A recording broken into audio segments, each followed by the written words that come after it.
또 두 번째 시간을 시작하도록 하겠습니다. 이제 제가 전에 이런 거 가지고 이제 한번 얘기를 했던 적이 있는데요. 이 바른 신앙이라고 하는 거가 뭐냐라고 할 때, 특히 지금 이제 생각을 가지고 이제 많이 얘기를 하는데, 어떻게 생각을 해야 되느냐라고 하는 거가 이 세상에 생긴 것처럼 생각을 해야 된다. 그 사고관이 곧 세계관이고, 세계관이 곧 또 뭐 해야 되는가 하면 구원. 어떻게 구원받아야 되느냐, 어떻게 또 살아야 되느냐, 처세, 구원과 처세는 어떻게 생각을 해야 되냐, 이게 다 서로 연결이 돼 있다. 라고 이제 제가 전에 얘기를 한 적이 이제 있었던 것 같습니다. 요걸 좀 찾아 놓은 건데요. 이제 조금 아까 고 목사님께서 이제 이 상대와 절대라는 단어를 가지고 말씀을 해 주셨습니다. 자, 영성의 길이라고 하는 거를 제가 뭐 어떻게 하다 보니까 마지막 돌아온 게 출발점인 거예요. 이게 저한테는 엄청 충격이었습니다. 별로 이런 것들을 묻질 않으시니까 이제. 그런데 그 돌아왔다는 걸 어떻게 아냐, 뭐 이렇게 이제 묻지를 않으시는데, 그 강한 그 어떤 이 영성의 그 과정에서 하나님과의 그 관계, 그 경험이라는 거에서 그 느낌이 차지하는 비중이 굉장히 큽니다. 말씀으로 뭐 말씀하시고 또는 환상으로 보이고 뭐 이러는 것들도 그렇지만, 그 느낌이라고 하는 독특한 느낌이 있습니다. 현재 우리가 뭐 살아가면 느끼는 느낌 많잖아요. 근데 그거와 크게 다르지 않은데, 거기에 이제 좀 더 명확해지는 느낌이라는 게 있어요. 그런데요, 그런 걸로다가 이제 이렇게 확인되어지고 뭐 이제 그러는 건데, 그 마지막 지점의 출발점이라고 하는 거가 저한테는 엄청나게 좀 충격이었고, 또 충격이라기보다는 경이로웠다라고 이렇게 이제 아마 표현하는 게 더 맞지 않을까라고 이렇게 생각이 되는데, 이러다 보니까 여기서 이제 내가 사고의 전환이 일어나는 거예요. 이게 처음이 출발이 끝이로구나. 알파 오메가 이런 것들이 이해가 됐다. 이제 그게 그런 뜻이 되겠는데요. 왼쪽이 오른쪽이고 오른쪽이 왼쪽이고 이러다 보니까 이분법적인 사고가 사라지는 거예요. 이 직선에서 나오는 거거든요. 이분법적인 동쪽과 서쪽이 다르다라는 그런 생각은 이분법적인 사고에서 직선적인 사고를 했던 거예요. 우리가 지금 우리 직선이라는 거를 전제해 가지고 살다가 보니까 이제 그렇게 되는 건데, 근데 이 세상에는 직선이라는 거는 없거든요. 그 세계관과 사고관이 같아야 된다는 얘기가, 그런 얘기가 되는 거예요. 빛이라고 하는 것도 이렇게 보게 되면 일직선으로 가는 것 같지만, 짧은 거리에서는 그렇지만 긴 거리를 놓고 보게 되면 휘는 거예요. 왜? 구기 때문에. 그러니까 우주는 그럼 뭐냐라고 할 때, 군데 그럼 우주라는 게 넓어요. 넓은데 그러면은 얼마큼 넓으냐라고 할 때, 우주는 얼마큼 넓으냐라고 할 때 무한하다는 겁니다. 무한이 넓다는 게, 그 무한이라는 얘기가 무슨 얘기예요? 그 거기가 가게 되면 우주로 넘어가서 이렇게 크기로 들어가게 되면 직선이면서 곡선인 거예요. 곡선이면서 직선이고, 그러니까 곡선과 직선도 결국은 둘이 아니라 하나로 만나야 되는 거고, 그게 이제 일원론이라는 얘기가 이런 얘기가 되는 건데요. 이원론이라고 하는 건 직선적인 사고에서 둘로 나눠놓고 생각을 하는 거예요, 항상요. 근데 곡선적인 사고로 넘어가게 되면은 하나로 놓고 보는 거예요. 다 만나는 거예요, 여기에 와가지고서. 그러니까 무한히 우주가 넓다라는 얘기는, 거기 직선이면서 곡선이라는 얘기. 그러니까 이게 한이 없는 거죠. 직선이 어떻게 만나요? 근데 우주 공간에도 그게 그러니까 이제 이 얘기가 되는 건데, 여기에 제가 이러다가 보니까 이제 그 사고의 전환이 일어나는 거가 어떻게 살아야 되느냐, 뭐 처세가 어떻게 구원받아야 되느냐라고 하는 것도 세상의 원리와 이치대로 구원을 받는 거지, 우리가 구원받는 건 예수님 통해서 우리에게 좀 특별한 보야라고 생각을 하던 거가 다 사라지는 거예요. 아, 이게 자연의 원리와 구원의 원리가 같은 거였구나. 이렇게 되는 거거든요. 자연의 원리, 그 보편 은총 가지고는 안 되고, 우리는 특별 은총을 가지고 구원받는 거야. 근데 특별한 게 중요하다, 특별한 게 크다라는 생각이 이제 사라져버리고, 보편, 일반이 더 중요해지더라고요. 그러니까 하나님을 만나는 경험 속에서는요, 고 목사님, 절대와 상대가 사라지는 겁니다. 절대 상대라는 그런 개념 자체가 여기서 무너지는 거예요. 절대가 상대고 상대가 절대예요. 다른 편으로 얘기하면 주관이 객관이고 객관이 주관인 거예요. 직선적인 사고에서는 객관과 주관을 나눠놓고 자꾸 조건에 들어가는 어떤 이런 거거든요. 그러니까 제가 이제 경험을 얘기를 하면, 그건 주관적인 경험이지, 그걸 가지고서 어떻게 그걸 나한테다 갖다 우리한테다 갖다 일반적으로 다 적용할 수 있느냐. 근데 이렇게 이제 당연히 그 생각이 들어요. 그런 의문이 들고요. 그 우리는 왜 그런가 하면 여태까지 직선적인 사고에 의해서 이분법적인 사고로 왔었기 때문에, 당신이 경험한 건 주관적인 경험 아니야, 이렇게. 근데 진정한 하나님 경험이라고 하는 거는요, 진정한 하나님 경험이라면 그 경험이 어떻게 일어나야 될까요? 그 사람이 주관으로 일어나야 될까요? 주관에서만 일어나야 될까요? 주관이면서 그 사람 주관 속에서 일어나지만 그게 곧 객관이라는 얘기가 되는 거예요.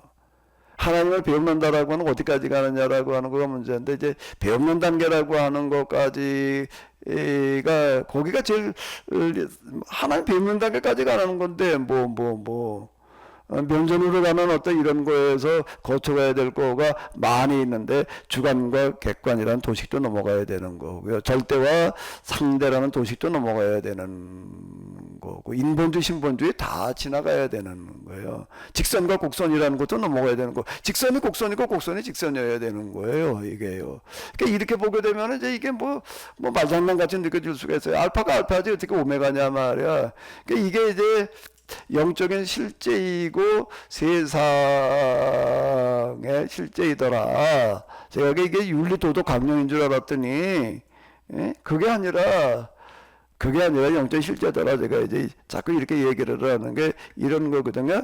진정으로 하나님을 경험하게 되면은요, 그 경험이 주관적인 경험에서 멈추지 않습니다. 그 한계를 넘어서야 되는 거죠. 하나님이 주관 머무르시는 하나님이 아니잖아요.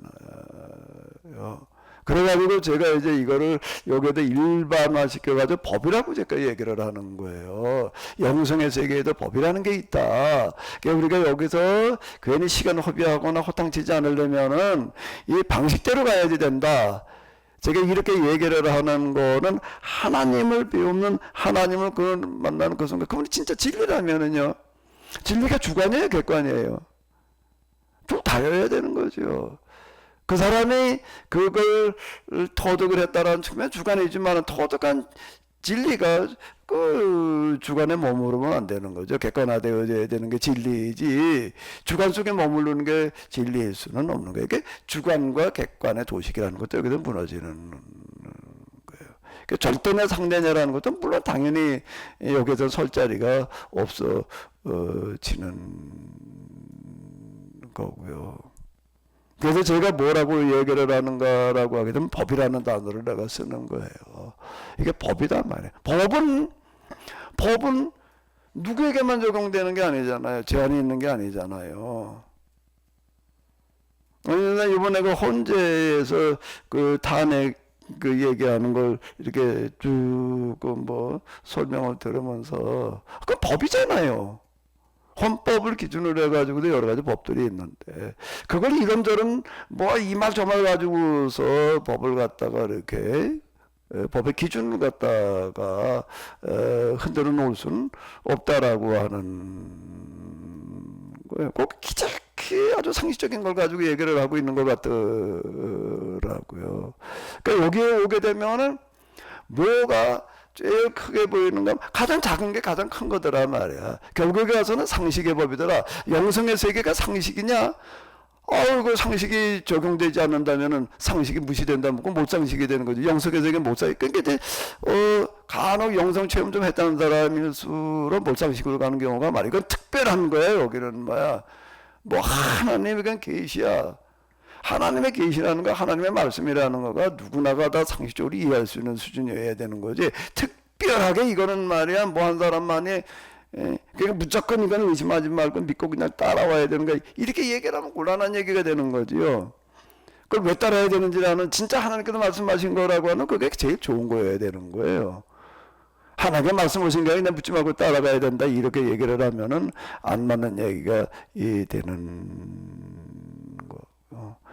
출발한 자리로 다시 돌아온다라고 하는 것은 결국 뭘 얘기가 되는가라고 하게 되면은 상식으로 돌아오는 거예요. 기본으로 돌아오는 거예요. 그게 제일 큰 거더라 말이에요. 제가 임의라고 말을 해요. 이걸 겪고 나다 보니까 이미 누구나 다 알고 있는 거더라.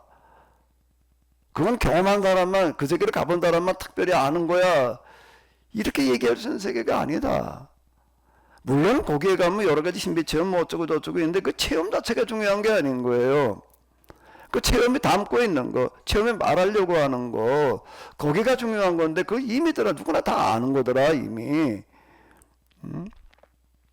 그러니까 이렇게 이제 얘기를 하는 거 뭐냐 말이야. 다 안다는 게 뭘 알아요? 누구나 다 아는 게 뭐야?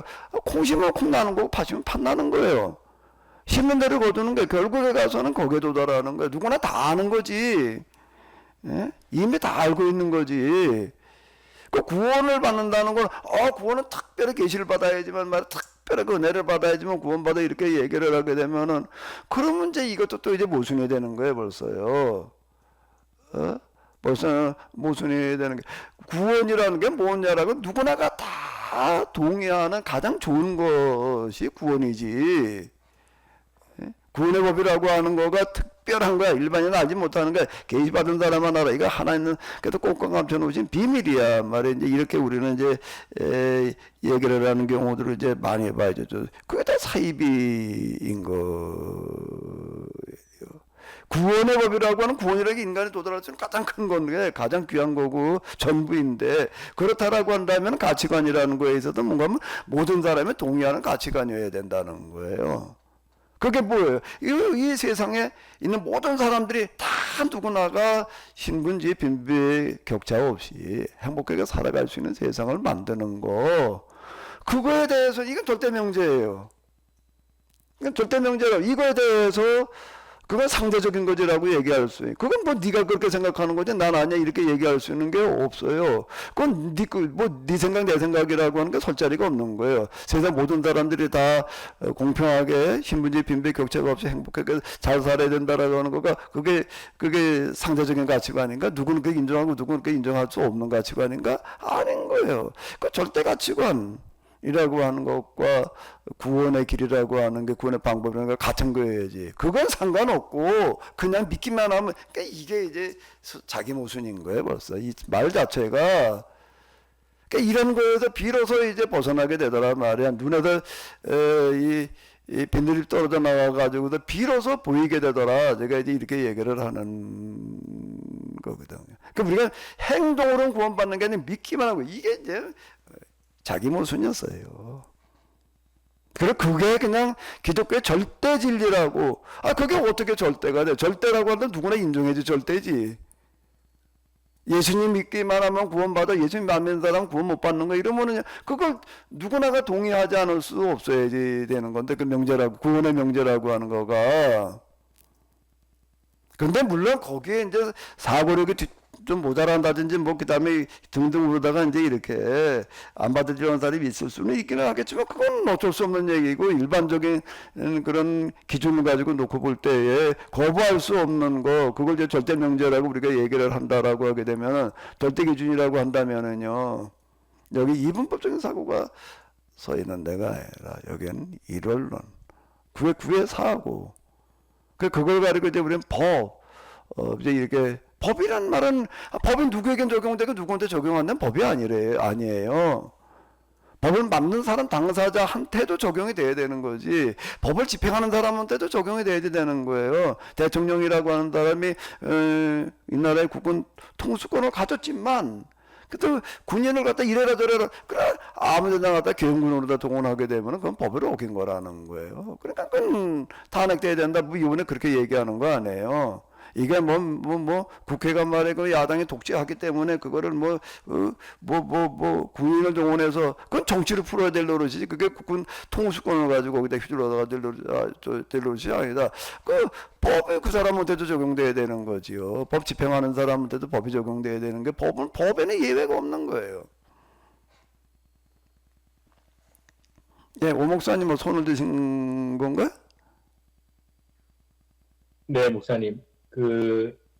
목사님 말씀을 쭉 들어 보니까요.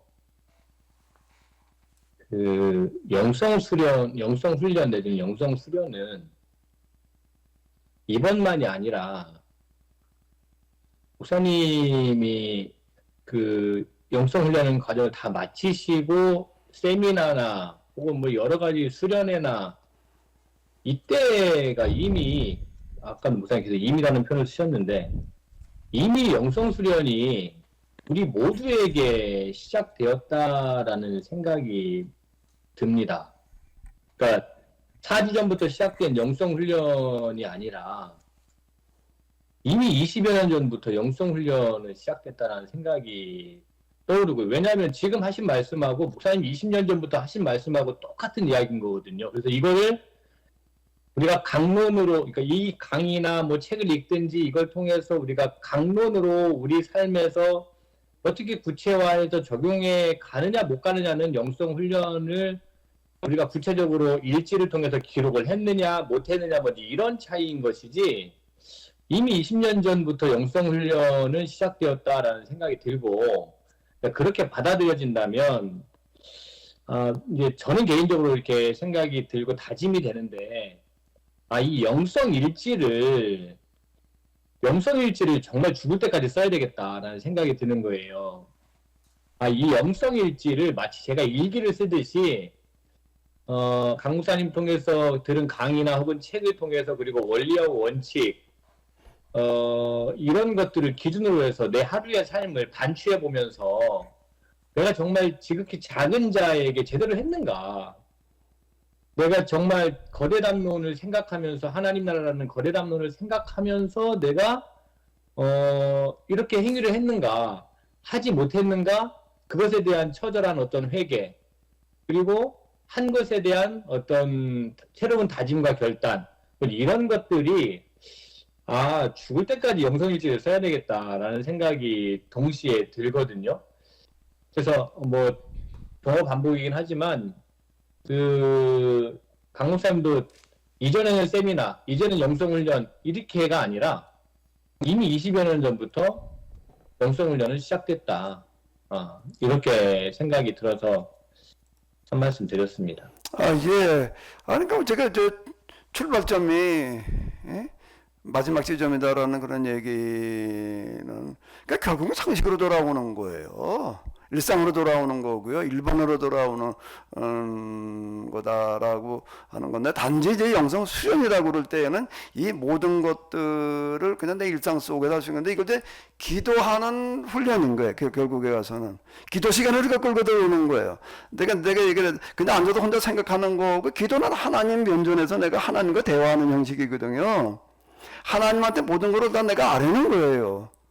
하나님 내 생각 아시죠? 뭐 내 고민도 아시죠? 이러고 끝나면 안 되는 거예요. 내가 이러이러한 상황에 놓여 있습니다. 이러이러합니다. 이런 것들 그대로 내가 하나님과 하나님 앞으로 끌고 나오는 거예요. 이거를 그다음 내가 비전 내 문제라고 내가 가지고 있던 것들을 하나님 앞에 가지고 나오는 거. 그게 기도이거든요. 그 훈련 이제 구체적으로 이게 해보는 어떤지 이런 거라고 이렇게 볼 수가 있는데요. 그러니까 이제 제가 이제 이렇게 얘기를 해요. 어떨 때 성경 해석을 해놓고 내가 아주 진짜 해서는 안 될 내가 독단을 말할 때가 있다고요. 내가 지금 얘기하는 거는 이렇게도 얘기해도 되냐 저렇게 얘기해도 되냐 이렇게 하지 않으면 안 되는 거다. 1 더하기 1이라는 건 누가 봐도 2지. 어떤 사람은 1 더하기 1을 2라고 어떤 사람은 3이라고 그러지는 않는다고요. 기본이라고 하는 건. 난 기본을 얘기한다. 나는 기본까지만 얘기를 한다. 이 기본이 아닌 거는 말을 하지를 않는다. 이렇게 내가 나는 기본이 아닌 것까지는 말할 수준이 안 된다. 겨우 나는 기본이 나가지고 떠든다. 기본이라고 얘기를 할 때 수학으로 들어가는 기본이라고 하는 거는 기본적인 덧셈 뺄셈으로 시작을 하는 건데 1 더하기 1은 그냥 2지.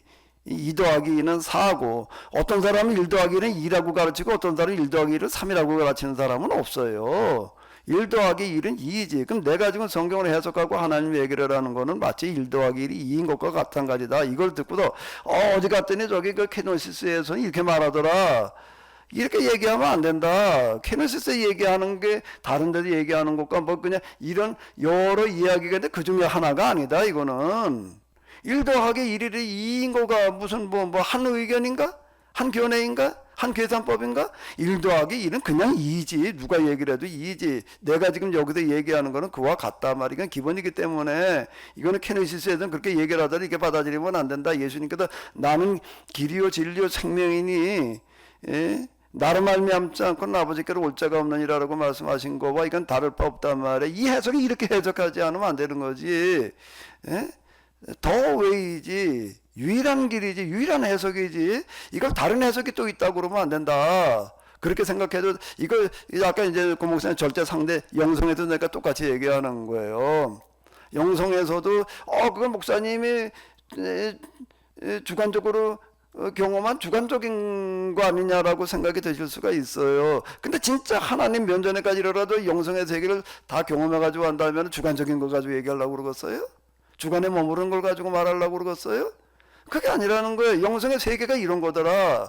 근데 그렇게 얘기한 사람도 있고 저렇게 얘기하는 사람도 이렇게 얘기를 하면 벌써 이게 이제 상대화되어져 가는 어떤 이제 이런 거가 되는 건데 우리가 하나님의 말씀을 말한다는 거는 진리를 말해야 되는 건데 진리는 누가 봐도 진리여야지 진리지. 이 사람이 이렇게 얘기하고 저 사람 저렇게 얘기한다라고 의견이 분분해지면 아주 진리가 아니라고요. 그거는요. 단지 그거를 이해를 못해가지고 이렇게 얘기하고 저렇게 얘기한다는 거 가능할 수가 있겠지만은 진리 자체는 하나이고 1 더하기 1이 2인 것과 똑같은 이치예요. 그건 누가 봐도 둘이지. 그게 셋이나 넷이 될 수는 없는 거라고요. 같은 이치다. 나는 기본을 계속 얘기를 한다라고 이제 얘기를 하는 거가 어떤 면에서 이게 굉장한 독다를 내가 얘기를 하는 거인데 근데 뭐 글쎄 그걸 뭐 보기에 따른 독단이라고 얘기할 수도 있기도 하겠지만 이렇게 해석하지 않으면 안 된단 말이야. 이렇게 얘기하는 거니까 이제 그렇게 느껴지실 수도 있기도 하겠죠. 네, 우리 또 홍 집사님도 손을 드신 것 같아요. 네, 저는 고영선 목사님 말씀하신 내용에, 그러니까 교동훈 목사님하고 이야기가 일부 일치하는 부분도 있고 좀 이렇게 전달이 제대로 안 된 것 같은 제가 들었을 때 그런 생각인데, 그러니까 고영선 목사님 말씀하신 거는 교동훈 목사님 영성 체험 이전에 다른 뭐 수도원 영성도 있고 다른 여러 가지 영성들이 많이 있었는데 길동 목사님의 영성 체험이 결국 그런 여러 개의 영성 체험의 상대적인 것이냐라고 고민하고 생각했다가 막상 길동문 목사님의 영성 체험을 보니 상식적이고 이치에 맞고 원리적인 것이기 때문에 이게 길동문 목사님의 영성 체험이야말로 절대적인 것이다 라고 생각하게 되셨다라고 말씀하신 것 같아요. 의도가. 그쵸? 네. 그런데 이제 길동문 목사님은 한참은 더 높게 생각하셔서 길동문 목사님 영성 체험이 안에는 상대와 절대가 구분이 없다. 이렇게 한참은 더 높게 말씀하신 것 같아서, 네. 그래서 고용선 목사님이 분석하시고, 말씀하신 길동문 목사님의 영성 체험은 지금까지 있었던 가짜 영성하고는 절대 비교할 수 없는 절대적인 거다. 라는 말씀에 공감을 합니다. 네. 예. 저도 공사님 나중에 그렇게 말씀하셨다는 건 아는데, 이건 상대, 절대라는 그런 논리 가지고 접근하신 게 아니다. 뭐 이런 식으로 얘기를 좀 해보려고 이제 그랬던 건데요. 제가 이제 여기 이거 아마 그 비움 얘기에서도 그렇고 마지막으로 이걸 다룬 게 있어요. 일반 종교, 수도원, 종교, 그저 케노시스에서 얘기하는 어떤 이런 거가 영성 세계 다를 포괄하는 어떤 이런 거다라고 하는 걸 제가 이제 이걸 가지고 얘기를 하려고 그런 거예요. 자력수도라고 하는 건 이제 주로 이제 불교 같은 경우 얘기를 하는 거고, 수도원 영성이라고 하는 건 기독교의 이제 수도원의 어떤 정화 조명 합일로 가는 어떤 이런 정화 단계, 조명 단계, 합일 단계 이제 이렇게 보는 은든 금욕 고행 뭐 명상을 관상이라고 그러고 하는 건데 그걸 이제 이렇게 봐 이제 이게 다 직선이잖아요. 직선으로 가는 건데 그게 아니라 곡선으로 가야 되는 거다라고 이렇게 이제 얘기를 한 거거든요. 예, 어쨌든 뭐 그러니까 제가 얘기하는 거는 어떤 거는 굉장히 보수적이고 어떤 거는 굉장히 진보적이에요. 제가 그걸 제가 왔다 갔다 하거든요. 보수의 국적 왔다 갔다 하고 진보의 국적 왔다 갔다 하는데 어떤 분들은 저를 이제 보수라고 생각하고 어떤 사람들은 진보라고 생각하고 그러더라고요. 난 보수도 아니고 진보도 아니에요. 단지 저는 이제 사실, 뭐가 사실이고 뭐가 진실이고 뭐가 진리냐 이제 뭐 그렇다라고 이제 얘기를 하고 그러는데요. 네, 어쨌든 홍 지사님 고맙습니다. 네네. 그래도 고목사님도 소원되신 것 같은데, 네네. 예, 홍 집사님 너무 감사하고요. 잘 정리해 주셨습니다. 예, 제가 한 거는 아까 오정석 목사님이 질문한 그거 문제입니다. 그러니까 간접 경험을 어떻게 이해할 거냐. 네. 제가 어깨너머로 배운 거는 불교의 영성에서는 확률이 몇백만 분의 1 돼야 한다. 나처럼 해봐라. 그래야 되는데 어려울 거다. 이렇게 어설프게 들은 기억이 있는데, 간접 경험의 문제를 저는 이렇게 좀 비유로 얘기하면, 아버지가 바닷가에 가서 이 목숨을 걸고 고기를 잡아와서, 자식들을 먹이는데 그 자식들은 그 아버지의 고기 잡은 무용담을 들으면서 그것을 먹으면서 누리면서 그것을 아주 흡족하게 누리고 그리고 또 그 무용담에 근거한 삶을 살고 하는 이렇게 하면 이렇게 충분한 건데 아니 자식이 나도 아버지처럼 목숨을 걸고 가서 고기 잡아 와서 나중에 따로 독립하겠습니다. 이런 거는 아니라는 게 아닙니까? 간접 경험이라는 게 이미 모세가 경험했고 또 길동호 목사님이 경험했고 하는 그 부분들을 풍성하게 우리가 묵상하면 아까 오 목사님 얘기했듯이 관상의 단계, 이 관상이란 말을 제가 용어를 써서 죄송한데요. 관상의 단계를 간접적으로 우리가 삶에서 우리가 이렇게 맛보고 맞구나 하는 것을 이미 누리고 있고 20년이 이렇게 지났다고 말씀한 것처럼 이미 그 안에 들어와 있고 가치관이 변화되고 있다. 근데 문제는 묵상을 얼마나 많이 했고 얼마나 진지하게 이렇게 투신했는지 그게 흡족하지 않아서 길동 목사님께서 이 영성수련까지 해보자 하는 게 아닌지요. 예. 어쨌든 영성수련은 아까 말씀드린 대로 이건 또 기도라고 하는 독특한 또 다른 행위를 또 해야지 되는 거거든요. 들었다고 해가지고 저절로 영성 수련이 되는 거는 아니에요. 근데 내용이 제가 영성 수련한다고 해가지고 제3의 내용을 가지고 말하는 것도 아니에요. 그러니까 이제 오 목사님이 아까 말씀하신 게 20년 전부터 다 들었던 얘기인데 다 영성 수련이 없다 이제 이렇게 얘기를 하시는 거는 같은 원리와 이치를 가지고 제가 이제 얘기하기 때문에 그러는 것 같은데요. 근데 이걸 이제 또 기도로 끌고 들어가는 건 또 다른 얘기거든요. 기도로 그러니까 결국 기도 훈련이라고 이렇게 보시면 되겠어요. 들은 내용은 근데 다시 한번 여기 맞춰가지고 영성과 관련된 부분에 맞춰서 이제 이렇게 좀 정리를 하는 거다라고 이제 보면 되지 않을까 싶고요. 그러니까 이제 또 뭐 누가 하실 말씀 좀 있으신가요? 예, 오정성 목사님 영성 일지에 대해서 말씀하셨잖아요. 네. 저도 처음에 영성 훈련 할 때 영성 일지 부분은 저도 안 쓰려고 했어요. 매일매일 뭐 쓴다는 게 번거롭기도 하고 또 내가 꾸준히 써나갈 자신도 없고 또 저는 이렇게 뭐 기도에 집중해서 이렇게 생각과 느낌이 많이 어떻게 달라지고 뭐 그럴 정도로 기도에 집중할 그런 자신도 없고 뭐 여러 가지 이유를 들어서 사실 안 하려고 했거든요. 근데 목사님께서 당신이 안 하면 이걸 누가 해? 뭐 이렇게 핀잔을 주셔갖고 이제 할 수 없이 시작을 했습니다. 근데 첫째, 둘째 주, 셋째 주까지 원드라이브 올리는 그 부분이 또 버벅거려가지고 저는 나름대로 그냥 제가 작성을 해 놨거든요. 근데 오 목사님 죽을 때까지 쓰시겠다. 그 말씀이 참 너무 가슴에 와 닿고 저는 그렇게까지 뭐 죽을 때까지는 모르겠지만 당분간은 해보려고 하는데 정말 유익이 너무너무 많다는 것을 말씀드리면서 여러분들 중에서 영성일지 안 쓰시고 그냥 듣기만 하고 이렇게 뭐 한 주에 한 번 보고서 내는 그거로 하시겠다고 하는 그분들도 많은데 가능하면 가급적이면 영성일지를 진짜 써보시는 게 너무 유익이 많아요.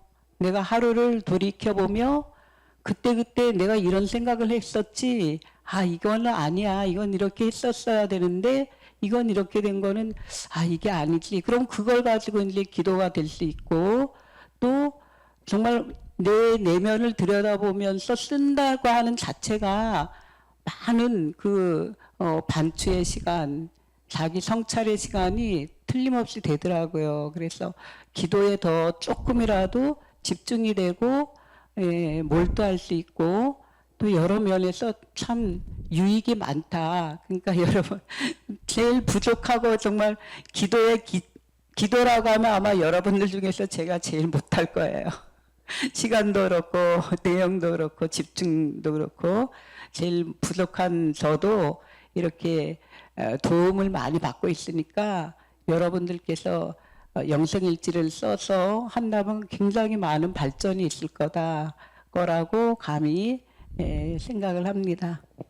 네, 그 영성일지라고 하는 거는 뭐 누구한테 보여주기 위해서 쓰는 게 아니거든요. 내가 스스로 정리하고 또 내가 이제 살펴보기 위함인데 거기다 내가 뭐 일기 쓰듯이 그냥 일 중심으로 쓰라는 얘기가 아니라 그때그때마다 감정, 느낌, 생각들을 이제 이렇게 써나가라. 그 얘기는 뭔가 하면 제가 계속 말씀드리는데 영성훈련은 결국 생각의 훈련이다. 생각이 바뀌는, 생각과 의식이 바뀌는 거다. 근데 내가 그런 일들에 대해서 내가 올바르게 생각을 하고 감정이 처리가 됐는지, 그때 뭐 격한 감정이 나올 수도 있고 뭐 막 그러잖아요 그때는. 근데 이제 그럴 때 내가 이렇게 내가 이런 느낌을 감정을 내가 그대로 받아들여도 되는 건가 돌이키게 되면은 이게 자기 성찰이 되는 거고, 자기 성찰이라는 게 뭘 성찰하냐, 이제 생각과 느낌과 의식을 돌이켜보는 어떤 이런 건데 이게 자기 성찰이에요 결국에 가서는요. 근데 제 집사람 얘기가 그걸 뭘 매일 어떻게 뭘 하냐 뭐 이러는 거지. 해보니까 정말 하루 내가 그때 그 생각한 게 맞았나 틀렸나 이거를 해보니까 이게 도움이 되더라고요. 저한테도 개인적으로 몇 번 얘기를 한 거예요. 그거 해보니까 정말 안 하려는데 정말 이게 필요하고 도움이 된다 이 얘기를 하거든요. 원래 일제 수련을 하겠다고 그러신 분들뿐만 아니라 나머지 분들도 가능하면 써가면서 한번 해보세요. 그냥 생각하고 그냥 흘려보내는 거고요. 하루 종일 내가 이런저런 생각, 느낌들 왔다 갔다 그냥 흘려보낸 거고, 그거를 적어놓고 살펴보는 거고는 또 다른 얘기가 되는 겁니다. 그거는요, 차이로 얘기를 한다면 하늘과 땅만큼 차이가 나는 거예요. 그걸 꼭 좀 기억해 주시면 고맙겠습니다. 이 영성 수련을 하면서 일지를 안 쓰면서 수련한다는 거는요, 하더라도 돌아가는 길이고 많은 시간과 에너지가 낭비가 되고 잘못하면 허탕칠 수가 있다, 헛고생할 수가 있다라고 하는 거 꼭 기억하시고요. 뭐 영성 수련이라고 거창하게 생각하실 거 없이 신앙생활 하시려고 한다면은 아마 이건 꼭 필요한 그런 거 아닐까라고 생각되어져요. 고 목사님 또 손 드신 건가요? 아니면은? 네네네. 뭐 다른 게 아니고요. 그 영성일지 그거 관련해서 제가 조금 주제넘게 이미 길동 목사님께서 고민하고 있을 것 같습니다만은 제가 좀 잘 쓰지 못하시는 분 입장에서 조금 마음을 조금 한번 생각을 해봤습니다. 그래서 이 일지를 잘 못 쓰시는 분의 입장을 많이 감안해야 하시지 않을까 하는 생각이 듭니다. 그래서 일지를 쓸 수만 있으면은 참 좋은데, 목표자들은 뭐 이게 정말 어렵지 않습니다만은, 제가 좀 주저넘게 생각하면 정말 일상에서 사시는 분들에게 한테는 참 좀 딴세계 얘기처럼 또 들릴 수도 있을 것 같아서, 제가 잠깐 든 생각은 영성일지를 못 쓰시더라도 김동호 목사님께 카톡으로라도 어떤 순간순간에 자기의 어떤 마음이나 드는 생각들을 자기 속에 이렇게 갖지 말고 계속 밖으로 이렇게 표현하고, 그렇게 하면 김동호 목사님이 적절하게 지금까지 해왔던 것처럼 이렇게 그런 방법도 괜찮지 않을까 하는 생각을 좀 하게 됩니다. 예, 고맙습니다. 뭐 일지 쓰시는 건 너무 힘들게 생각지 마시고요. 한번 그게 유익한 부분이 굉장히 많이 있다라고 이제 제 집사람도 얘기를 했는데, 예, 그러지 어렵지 않습니다. 예, 그러면 이제 좀 나가보도록 하겠는데요. 뭐 이미 제가 다 말씀드렸던 것 또 이제 반복해서 말씀드리는 거기는 한데, 결국 이런 영성의 세계 뭐 기타 등등 그러고 났더니 출발했던 데로 돌아오는 거고, 뭘로 돌아오는가 하면 상식으로 돌아오는 거예요. 그러면서 크게 와닿는 거가 이 법이라고 하는 단어가 와닿더라. 결국은 뭔가라고 하게 되면 하나님을 경험했다, 뭐 영성이 어땠다라고 하는 거는 하나님께서 만들어 놓으신 세상의 법을 비로소 이제 이게 이런 거였구나 이렇게 되고, 이 법대로 살아야 되는 거로구나. 그러고 나서 나를 가만히 돌이켜 놓고 보니까 난 맨날 법을 무시하고 살았더라고요. 법을 무시하고 산 이런 거가 제가 협신적 판단 받고 나가지고서도 이제 걱정되는 거예요.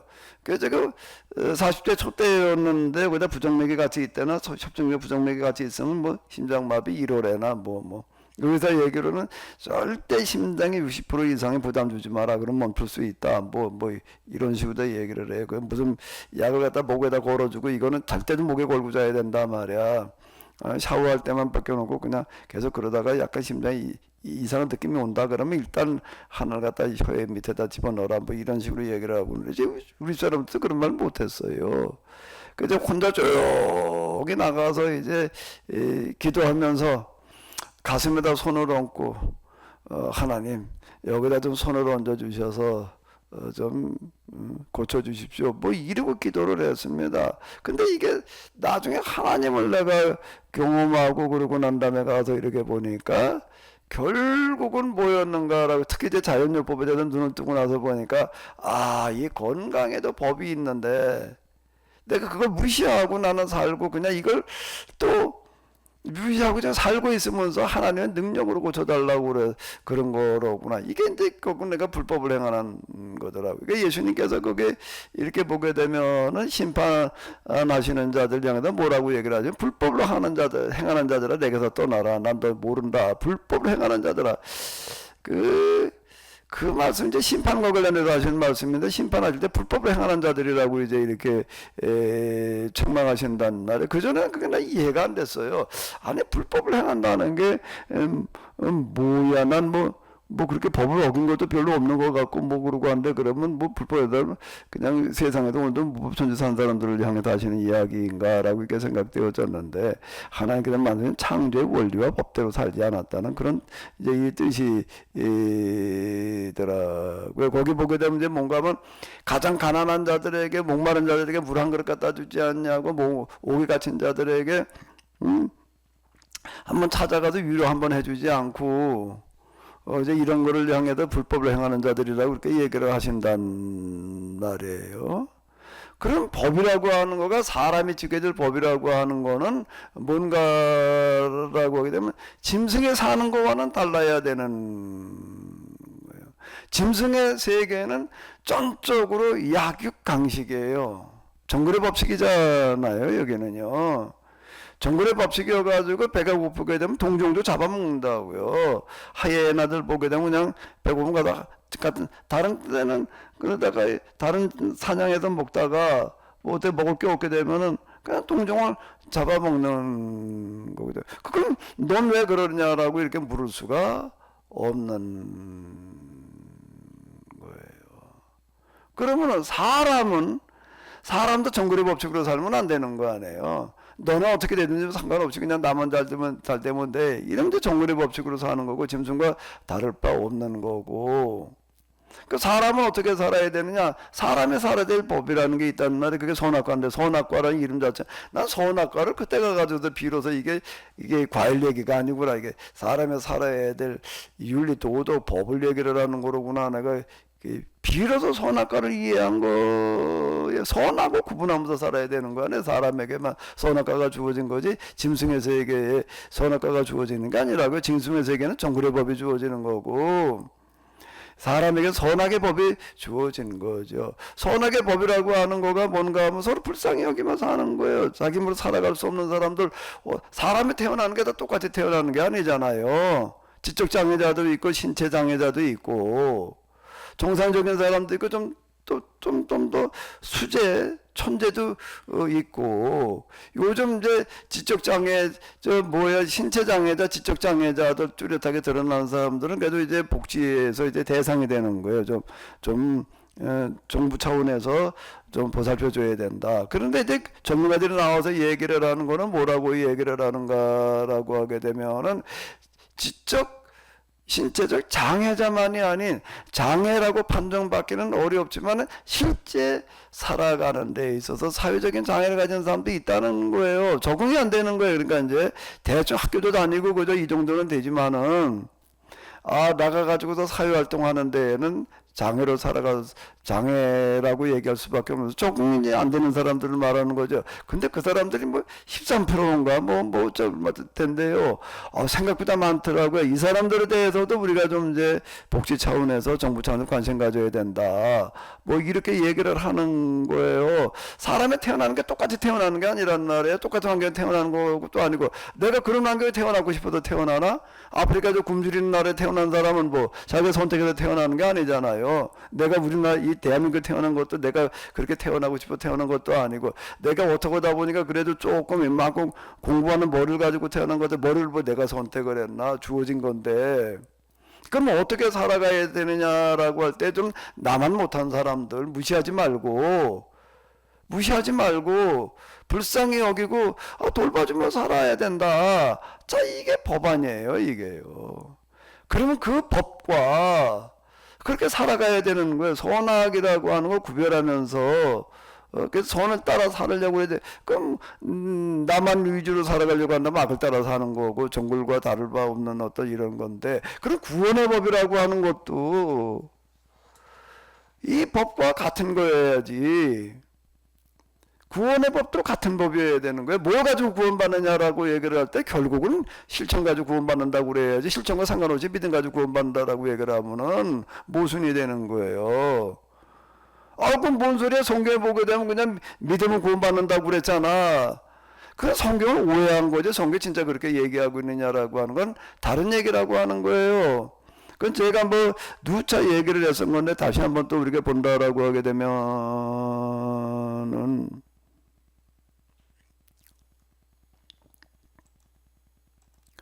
갈라디아서 6장 7절에 스스로 속지 말아라. 하나님은 만유의 여김을 받지 아니하시나니 사람이 무엇로 심든지 그대로 거두리라. 하나님은 만유의 여김을 받지 않아서 하나님 없이 여김 받지 않으신다는 거예요. 하나님 무시당하시면 안 된다는 거예요. 하나님은 무시당하시는 분이 아니다. 하나님 무시하려고 그러면 안 된다. 사람이 무엇로 심든지 그대로 거두리라. 자기 육체를 위하여 심는 자는 육체로부터 썩어질 것을 거두고 성령을 위하여 심는 자는 성령부터 영생을 거두리라. 우리가 소원을 행하되 낙심하지 말지니 피곤하지 않냐면 때가 되면 거두리라 하면 이렇게 얘기를 하고 있다. 그 갈라디아서는 사도 바울이 쓰는 어떤 그런 거잖아요. 스스로 속지 말라는 거예요. 뭘 속지 말라는 거예요? 행하는 건 상관없고 믿음 가지고 구원받아. 그건 스스로 속는다는 거예요. 그 하나님을 이게 모독하는 거라는 거예요. 그렇게 얘기를 하면은요. 하나님 모독하는 하나님의 복과는 상관없다는 얘기가 되는 건데. 로마서 봐봐. 로마서는 믿음으로 구원받는다고 그랬잖아. 행함으로 언제 구원받는다고 그랬느냐라고 얘기를 한다면은, 로마서 좀 똑바로 봐야지, 그래. 로마서 한두 구절만 가지고서 사도 바울이 그냥 믿음으로 구원받는다, 행함은 상관없다라고 그랬느냐라고 얘기를 한다면 완전 딴 얘기고. 근데 사도 바울이 얘기하는 율법의 행함이라고 하는 거는 이제 유대교 율법이라고 하는 건 누차 얘기했으니까 뭐 또 얘기할 필요 없고요. 한번 여기 봐봐요. 하나님께서 각 사람에게 그 행한 대로 보응하시되 참고 선을 행하여 영광과 존귀가 썩지 아니함을 구하는 자에게는 영생으로 하시고 오직 당을 지어 진리를 따르지 아니하고 불의를 따르는 자에게는 진노와 분노로 하시리라. 악을 행하는 각 사람의 영에는 환난과 곤고가 있으리니 먼저는 유대인에게 그 다음에 헬라인에게며 선을 행하는 각 사람에게는 영광과 존귀와 평강이 있으리니 먼저는 유대인에게요 그리고 헬라인에게라. 뭐 이제 넘어가서요. 무릇 율법 없이 범죄한 자는 율법 없이 망하고 무릇 율법이 있고 범죄한 자는 율법으로 말미암아 심판을 받으리라. 하나님 앞에서는 율법을 듣는 자가 의인이 아니요 율법을 행하는 자라야 의롭다함을 얻으리니 율법 없는 이방인이 본성으로 율법의 일을 행할 때는 이 사람은 율법이 없어도 자기가 자기에게 율법이 되나니 이런 사람들은 그 양심의 증거가 되어 그 생각들을 서로 혹은 고발하며 혹은 변명하여 그 마음에 새긴 율법의 행위를 나타내느니라. 자, 이 얘기가 무슨 얘기가 되는가 하게 되면 결국은 율법을 지킴으로 구원받는다, 행함으로 구원받는다고 얘기를 하는 거지. 여기 양심이라고 하는 거가 이방인들은 유대인들은 이제 우리는 율법을 가지고 있다, 이방인 율법이 안 가지고 있다. 그러니까 무슨 소리냐, 그게 율법이라고 하는 거가 무슨 특별한 제3의 법이 아니라 누구에게나 다 주어진 법이단 말이야. 이방인들이 이방인들의 양심이라는 거 주어져 있다, 이렇게 이제 얘기를 하는 거잖아요. 그 사도 바울은 아주 기본적인 이치와 원리를 가지고 얘기를 하는 거예요. 각 사람의 하나님 각 사람의 그 행한 대로 보응하실 때 그래야지 맞는 얘기지. 실천은 무슨 상관이야. 우리는 특별하게 예수님께서 우리가 지키지 못한 거, 행하지 못한 거 다 짊어지고 죽으셔서 그 앞에서 우리가 다 용서함 받았고 우리는 그냥 그 믿음으로 구원받는 거야. 이렇게 얘기를 해버리면 이게 모순이 되는 거예요. 예수님께서 용서해 주신다는 얘기가 맞긴 않는데 우리의 모든 지키지 못한 죄를 짊어지고 돌아가신 것도 맞는데요. 용서해 주심으로 그냥 구원에 이른다 말이 이렇게 얘기를 하고 용서해 주신다는 얘기가 뭔가라고 하게 되면 이제 더 이상 그런 죄를 짓지 않고 올바르게 살 수 있도록 도와주신다는 걸로 해석을 해 나가야 되는 거지. 그게 이제 사도 바울이 얘기하는 성령의 법이잖아요. 결국은 뭔 얘기가 되는가 하게 되면은 기본적인 원리와 이제 상식으로 돌아오는 거예요. 실천 없이 구원받는다라고 얘기를 하게 되면 그 말 자체가 모순이지. 사람이 세상 살아가는 게 다 어떤 실천과 관련된 삶인데 어떻게 살았든 상관없이 그냥 특별하게 구원받아 그러면 그게 모순인 거예요. 사도 바울은 절대 행하면 상관없이 믿음을 구원한다고 말한 적이 없어요. 우리가 그렇게 해석을 하고 우리가 그렇게 생각을 하는 거지요. 사도 바울이 말이야 행함은 상관없고 율법 상관없고 그냥 믿음으로 구원받는다라고 이렇게 떠들어대고 그렇게 그냥 강조를 해. 그거에 대해서 제일 반기를 했고 화를 냈다라면 사도 바울이에요. 야, 인마 내가 언제 그렇게 말했어? 난 그렇게 말한 적 없다 말이에요. 그럼 맨날 사도 바울이 그렇게 얘기를 했다. 아니 예수님께서는 그 구원을 뭐라고 말씀하셨나요? 너 의의가 서기관과 바리새인보다 낫지 않으면 결단코 천국에 들어가지 못한다라고 얘기를 하셨지요. 어디 예수님께서 그냥 믿기만 하면 구원받으라고 얘기를 하신 적이 어디 있어요? 예수님은 믿음으로 구원받는다고 그러니까 바울은 예수님은 행함으로 구원받는다고 그랬고, 복음서는 예수님은 믿음으로 구원받는다고, 바울은 믿음으로 구원받는다고 그래서, 그래도 어떡하라고? 그럼, 너 구원받고 싶은데 구원받아. 행함으로 구원받아, 행함으로 구원받고, 믿음으로 구원받으려면 믿음으로 구원받고, 신약 성경에는 다양한 구원론이 있어. 그래도 너 믿고 싶은 대로 믿어. 전문가들이 그렇게 얘기를 한다고요. 그럼 모순이지요. 어떻게 한쪽에도 행함을 구원받는다고 한쪽에는 믿음을 구원받는다고 그러겠어요. 그래. 그 말 자체가 벌써 이게 말이 안 되는 거예요. 신약 성경에도 두 가지 구원의 길을 얘기해 주고 있다고요? 행함이 믿음이고 믿음이 행함이지. 이게 이분법적인 사고예요, 그게. 믿는다는 것과 행한다는 것과 다른 건가? 같은 거여야지.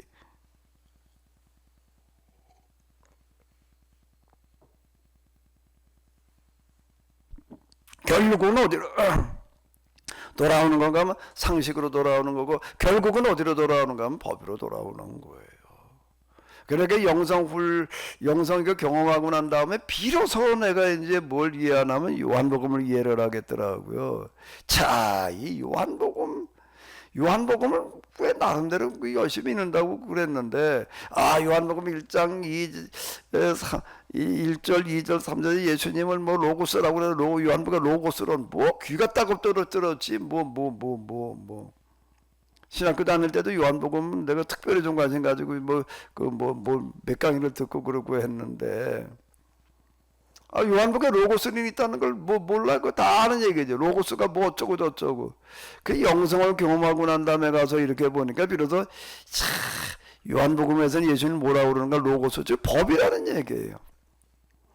원리라는 얘기예요. 이성이에요. 로고스에 이렇게 사전을 펼쳐보게 되면은 웨이라고 한 WAY 웨이라는 단어를 갖다 찾아보게 되면 여러 단어의 뜻이 있어요. 그 제일 첫 번째가 뭔가 하면 길이야. 이제 좀 내려가다 보면 방법이야. 이제 이제 이렇게 나오는데, 로고스라고 하는 것을 사전을 찾아보게 되면은 첫 번째 의미가 이성이에요. 이성. 그러면 요한복음에서 예수님이 이성이라고 그런다는 거예요. 이성. 우리는 이성과 믿음을 반대로 놓고 봐가지고서 믿음과 이성이 어떻게 같아? 이렇게 생각해도 요한복음이 예수님이 이성이라고 그러는 거예요. 이게 무슨 얘기예요, 이게?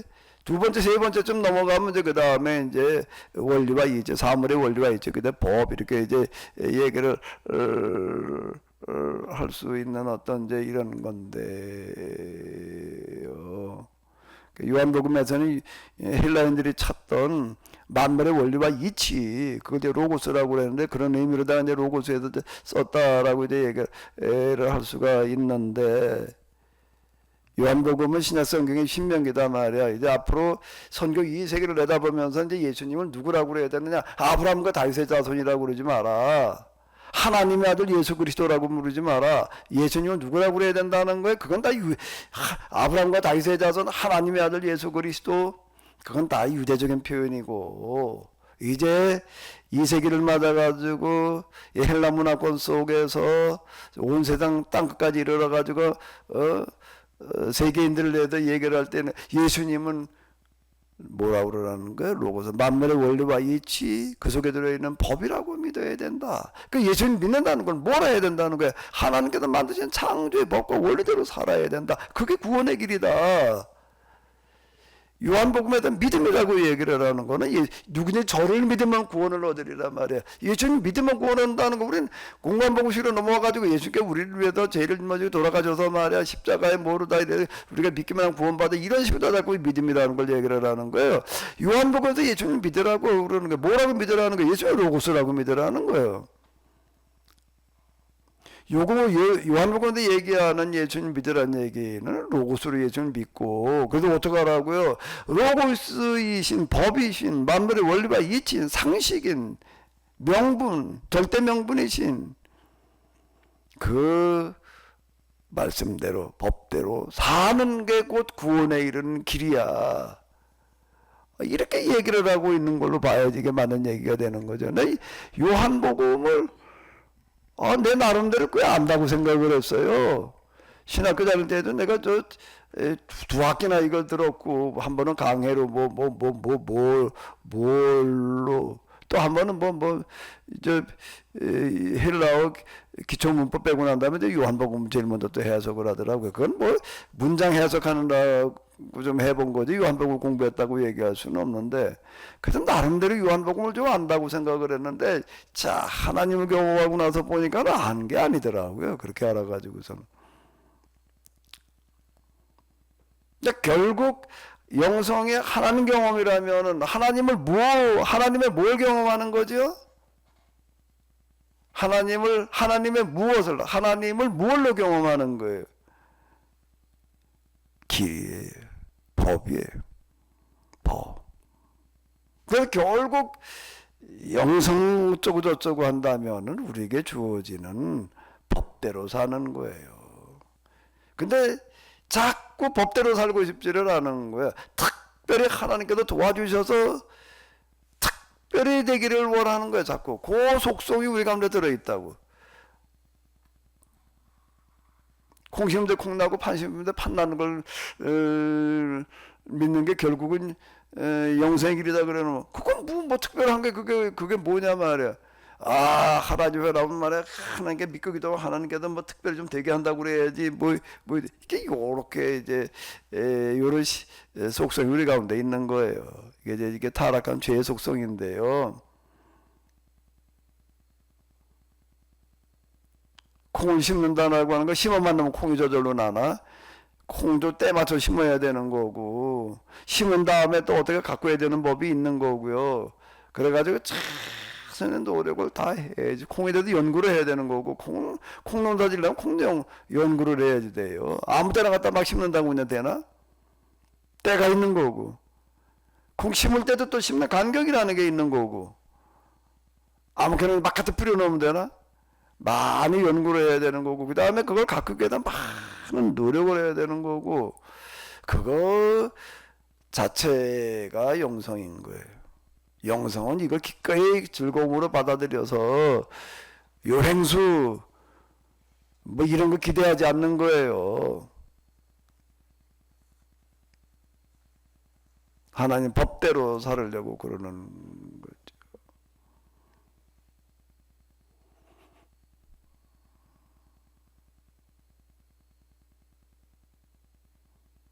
영성의 세계를 경험한다라고 하는 건 무슨 특별한 게 아니에요. 이미 우리가 다 경험하고 다 알고 있는 거예요. 거길로 돌아오는 거예요. 그리고 이제 그거에 대해 비로소 가치를 재발견하는 거죠.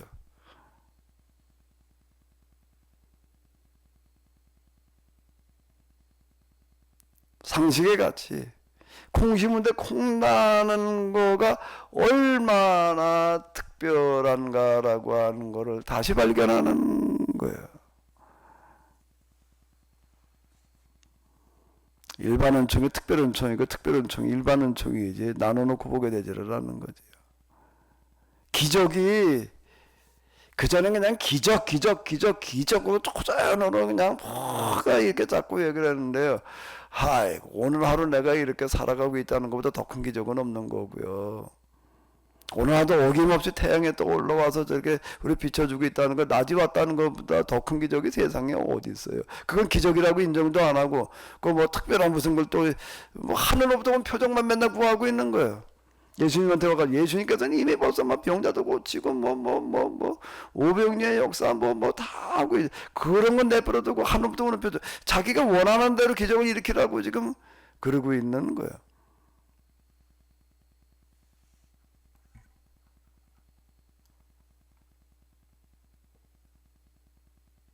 일상으로 돌아가는 거예요. 영성, 진정한 영성은요, 가장 작은 것 속에서 가장 큰 가치를 발견하고 그거에 최선을 다하는 거지요.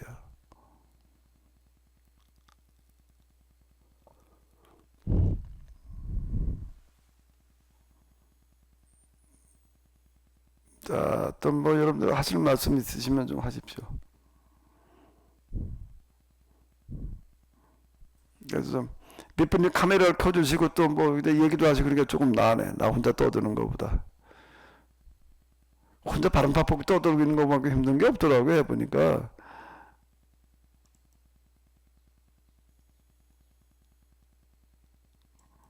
하나님에다 나오진 않았는데도 많이 계시는데요. 뭐 하실 말씀들 없으신가요?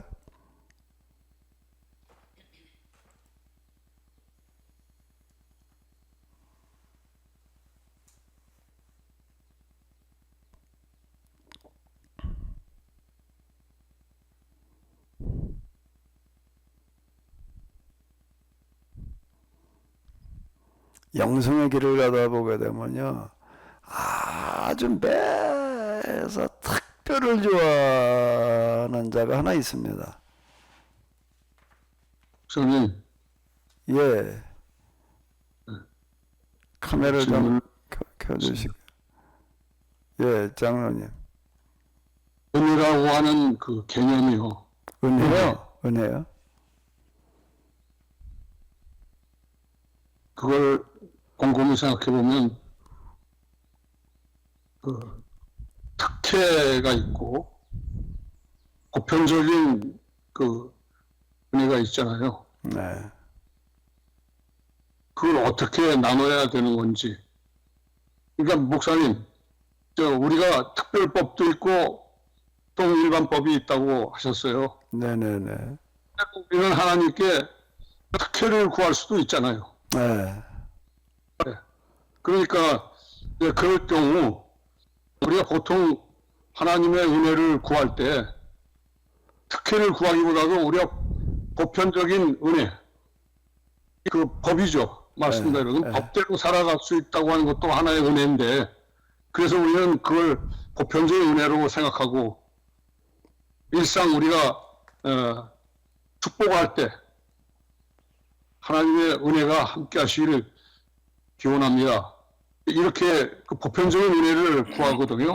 근데 그걸 받아들이는 사람은 특혜로 받아들이는 경우가 있어요. 네. 그래서 이게 우리가 이걸 헷갈립니다. 어떻게 우리가 이런 용어도 써야 하며 어떻게 이걸 받아들여야 되는 이제 이런 것을 좀 정리가 되어야 될 것 같습니다. 아, 예. 일반과 특별이라고 하는 걸 가지고 생각을 해보게 되면 우리는 교회당 안에서 계속 특별을 배워놔가지고서요. 그냥 아주 이게 체질화되어져 버린 것 같아요. 하나님께 특별히 도와주시고, 특별히 함께 해주시고, 특별히 뭘 은혜를 베풀어 주시고, 이제 이렇게 이제 우리가 자꾸 이해하게 되잖아요. 자, 그런데 다시 이제 돌이켜놓고 보게 되면은 특별과 일반 중에서 우리에게 뭐가 더 훨씬 중요하고 비중이 큰가 하면 특별한 게 아니라 뭐예요? 일반인 거예요. 일반이라고 하는 일반법이라고 하는 게 특별법보다 훨씬 더 중요하고 우선시 되는 거거든요. 우리가 올바로 된 국민이라고 한다면은 나는 특별법으로 살아갈 거야 그러지 말고 뭘로 살아가고 뭘 지켜야 되는 거야? 일반법을 지켜야 되는 거예요. 아버지가 대통령이라고 하더라도 그 아들은 운전하고 다닐 때 뭘 지켜야 되나요? 도로교통법을 지켜야 되는 거예요. 뭐 도로교통 안 지키고 가다가 이제 신호 위반으로 딱지가 끊겼어요. 그거 어떻게 해야 되나?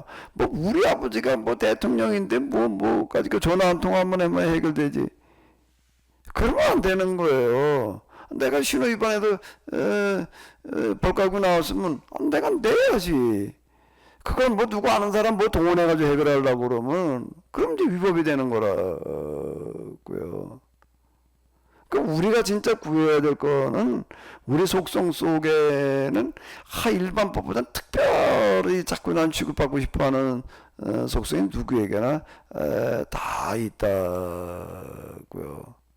공항에 가서도 이렇게 통관할 때 이렇게 보게 되면 그냥 뭐 저쪽에 통관 절차 없이 그냥 쭈르르 걸어 나가는 사람들 있잖아요. 예교관 뭐 기타 사람들 특별한 사람들. 뭐 그런 데가 더 좋아 보이지요. 쭉 조사 가지고서 이걸 뭐 그냥 딱 기다리고 있다 그러고 나가야 되는 거 뭐 그리고 저기 가서 또 짐 찾아 가지고 가야 되고 그러는 거 말고 그냥 가방 들고 그냥 가방 뭐 조사할 것도 지나기를 원하는 속성이 우리 가운데 다 들어 있어요.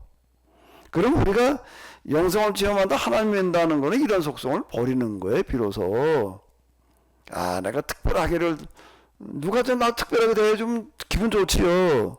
그런 거 말고 그냥 나는 일반의 자리로 내려가려고 그래야 될 텐데 신앙생활을 하기 때문에 신앙이라는 이름으로 하나님이라는 이름으로 자꾸 특별을 추구하게끔 만들어 놔가지고 이게 반대로 가고 있는 거예요. 지금요.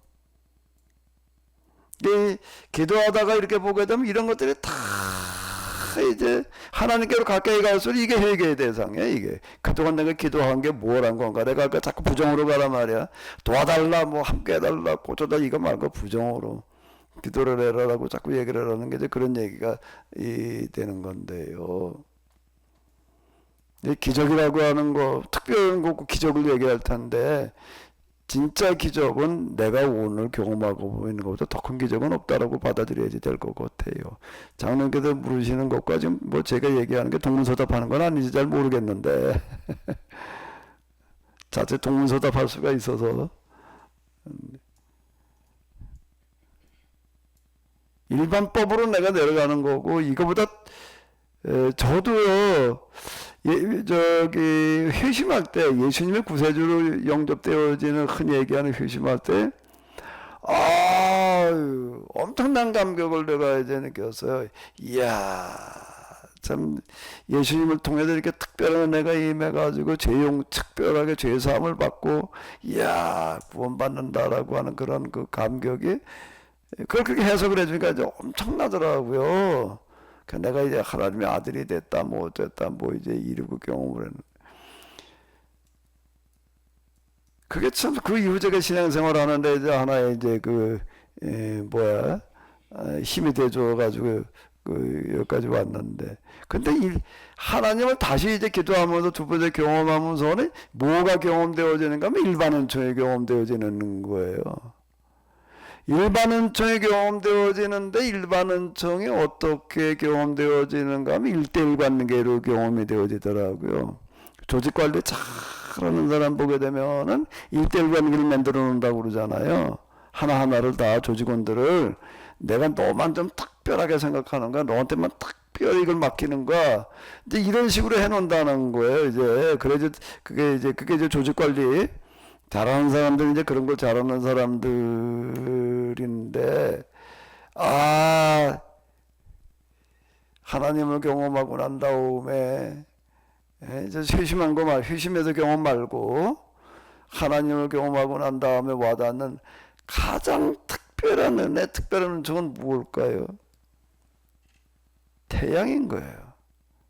태양을 바라다보는 순간 태양이 떠오르는 걸 쳐다보면서 그 전에 태양이 그냥 뜨는 거야. 그냥 뭐 지구에 뭐 자전이 뭐 공전이 뭐 어쩌고 저쩌고 이래가지고 그냥 태양이 이렇게 이제 뜨는 거야. 그리고 이제 뭐 지는 거야. 태양이 움직이는 게 아니라 지구가 도는 거야. 뭐 그냥 그렇게 넘어가던 건데 하나님을 경험하고 난 다음에 태양빛을 딱 바라다보는 순간 그렇게 태양이 뭐 자전 공전 어쩌고 저쩌고가 아니고 영성으로 다시 다가오는 거, 재발견인 게 태양을 다시 만나는 거예요. 그게 뭔가 하면, 저 태양 오늘 왜 뜨나? 뜨는 게 아니야, 뭐 지구의 잔잔공주 그게 아니고, 하나님께서 오늘 하루 나에게 저 태양을 보내주시는 거. 이렇게 다가오는 거야. 태양이 오늘 나 때문에 뜨는 거더라고요. 하늘에 떠 있는 구름을 구름이 몇 수증기가 증발해 가지고 어쩌고 저쩌고 그렇게 보이던 구름이 그게 아니고 저 하늘 그 광대한 하늘에 하나님께서 나를 위해서 이렇게 수를 놓아주시는 거야. 바닷가로 가서 보니까 그 백사장 그냥 경포대 백사장 옛날 뭐 모래가 어찌 뭐 어쩌고 저쩌고 그냥 이래서 생겨난 거지 모래가 그냥 모래였지 뭐. 그게 아니라 하나님께서 내가 참 바다가 보고 싶어가지고 바람 좀 쐬려고 나왔을 때 나를 기쁘게 해주시려고 이렇게 나를 위해서 만들어 놓으시는 거야. 그 일대일 관계로 이렇게 다가오는데 회심할 때 예수님이 나를 위해 돌아가셨어라고 느껴지던 그 감격과는 비교할 수 없을 만큼 큰 감격이 다가오는 거예요. 상추를 먹으면서도 그렇고 희한한 물을 마시면서도 그렇고 뭐 그렇게 다가오지 않는 게 하나도 없는 거예요. 근데 여기서 뭔가 하면 저는 이제 예수님 통해서 특별한 정말 그냥 특별 사랑만이라고 그랬는데 그게 아니라 일반 은총이 얼마나 큰 은총이고 기적이었는가를 다시 발견하게 되는 것 같더라고요. 말씀하시는 거에 답이 되는지 모르겠어요. 엉뚱하게 그냥 내가 동문서답했는지 모르겠는데. 제가 이제 결론적으로 보편 은혜를 특혜로 받아들여라. 예. 영성의 원리이다. 예. 그리고 나는 감히 특별한 생각할 수 있는 자도 아니다라고 스스로 내려가는 거지요.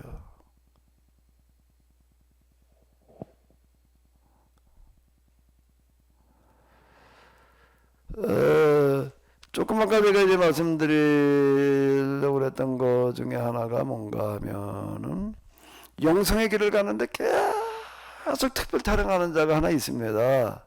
너는 특별해가지고 하나님께서 이렇게 선택하셔서 너는 말이야 요즘 기도를 좀 해가지고 말이야 하나님께 너에게 특별하게 이런 은혜를 베푸셨어. 네가 지금 경험하고 있는 건 특별한 거야.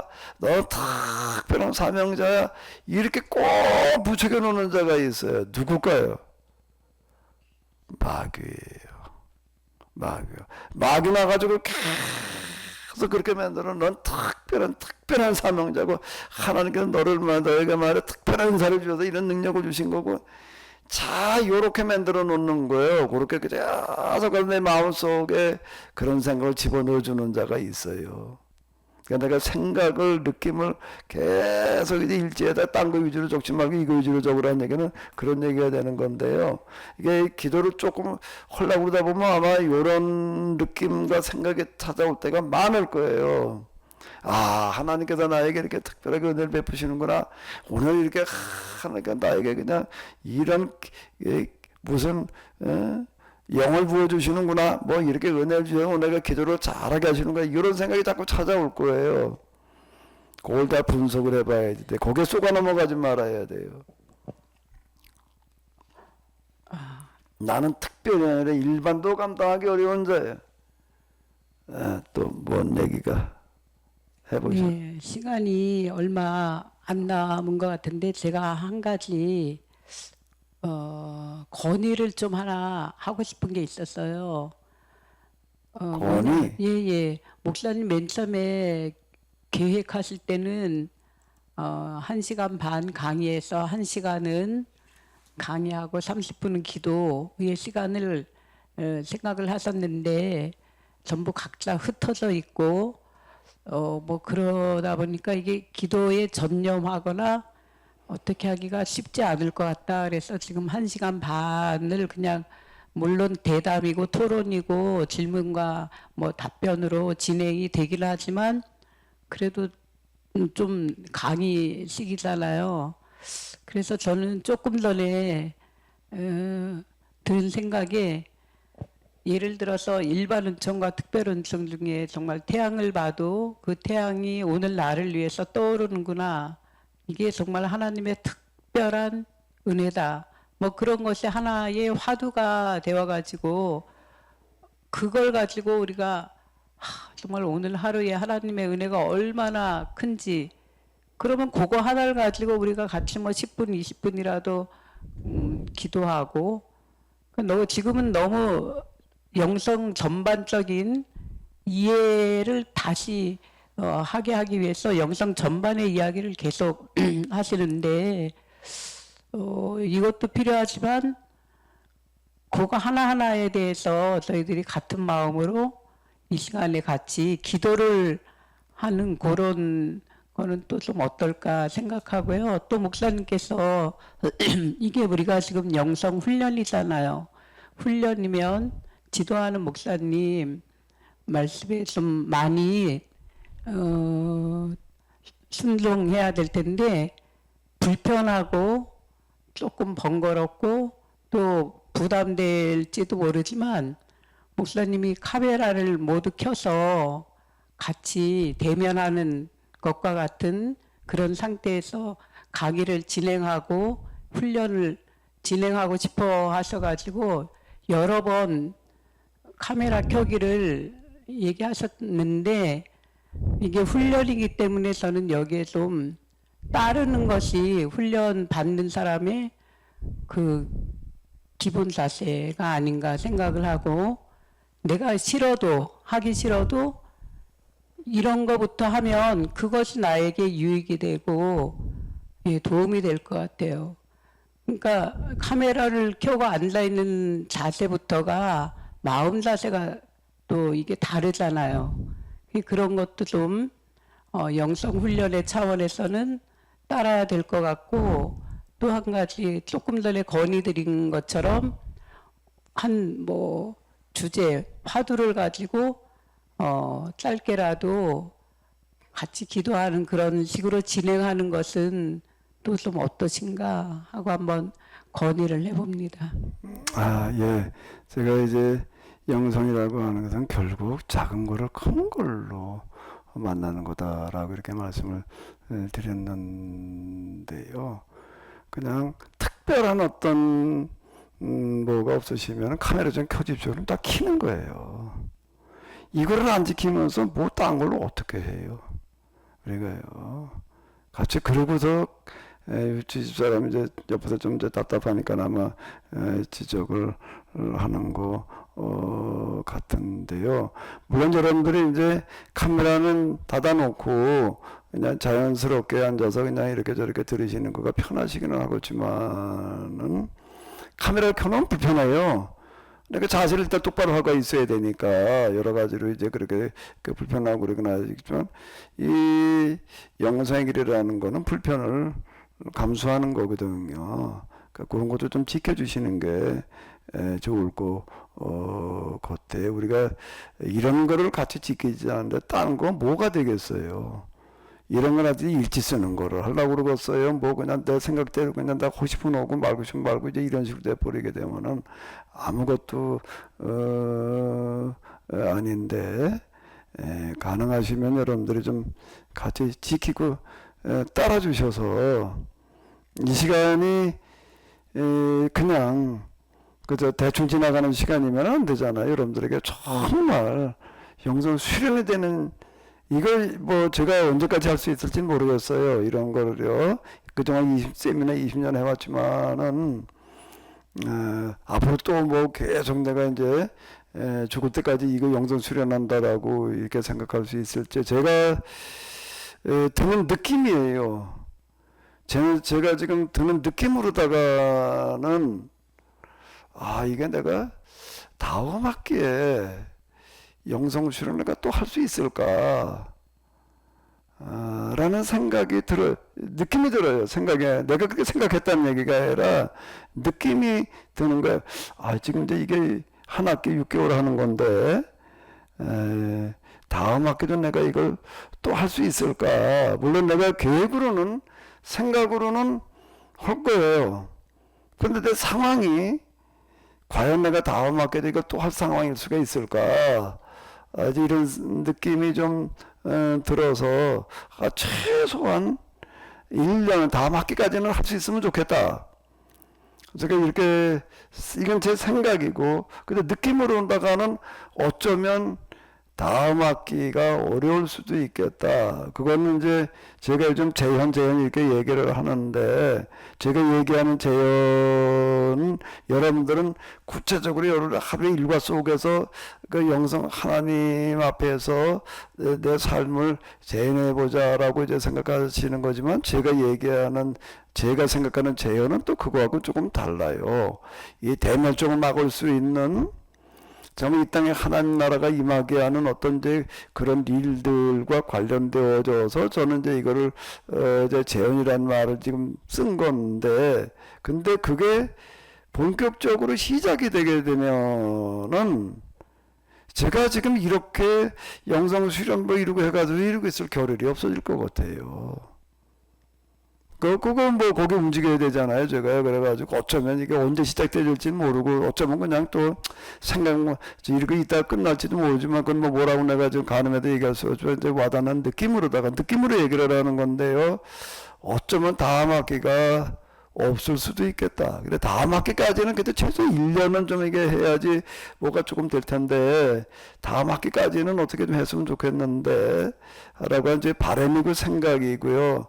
상황은 어떻게 될지 모르겠어요. 그러니까 아마 오늘 하루가 가장 중요한 날이고요.